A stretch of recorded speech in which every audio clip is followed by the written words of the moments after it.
আসসালামু আলাইকুম রহমতুল্লাহ বরকাতু। বৃষ্টি আসবে আর আম খাবো না, তা কি হয়? দেখেন আম কুড়ে নিয়ে আসলাম, তারপর হচ্ছে খানা চলতেছে। যারা খাবেন চলে আসেন।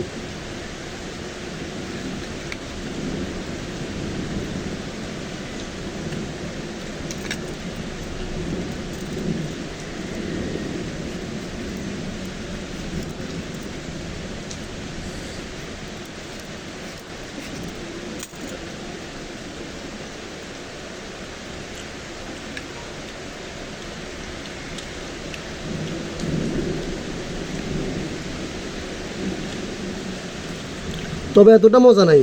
আমরা যেরকম আগে আম কুড়ানোর পরে কাটাকাটি নিয়ে খাওয়া নিয়ে অনেক কাটাকাটি চলছে, এরকম লোক নাই এখন আর বাড়িতে। তো ভালো থাকেন।